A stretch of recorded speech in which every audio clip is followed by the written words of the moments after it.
Welcome to Centinela de Cristo. Blessings, this is Pastor Luis Luciano from Oklahoma. Tuesday, August the 12th. Water from the rock. In the wilderness, you need plenty of water. God took care of this problem. Even though the people were quarrelsome, did not trust him, and even tested his ability and willingness to give them water. In their unbelief, they looked back to Egypt. Read Exodus chapter 17, verses 1 through 7. What lessons should the people have learned from this incident? Moses called the place Massah, meaning testing, and Meribah, which signified quarreling. The Lord gave the Israelites water despite their unbelief. These two names should have reminded the Israelites not to test God and not to quarrel with him. Hebrews chapter 3, verses 7 and 8, and verse 15. They seriously questioned God's presence among them. Although they had already seen much tangible evidence of not only his presence, but of his power and his authority.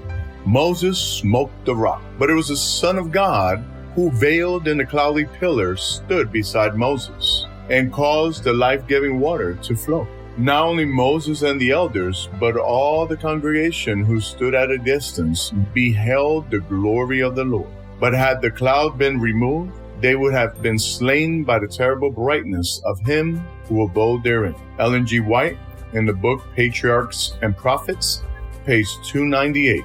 Water is a symbol of life because without water, there is no life. Every cell in our body needs water. We are 60% water ourselves. Even our bones are composed partly of water. Thus, providing water in the wilderness for them was a sign for the Israelites that God cared for their needs and that they could trust him. But again, they had to obey. Many centuries later, Paul, in 1 Corinthians chapter 10, verse 4, reminds believers that the experience of the Israelites in the wilderness was unique. Christ himself not only guided them, but provided them with water. Psalm chapter 78, verse 15 and 16, and met other spiritual and physical needs. Paul proclaimed, the rock was Christ. For them, Christ was the source of life and the giver of eternal life. As a rock is solid, so God firmly led his people.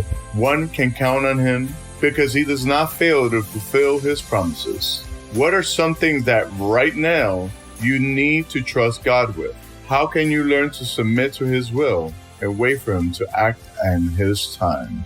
Why is this not always so easy to do?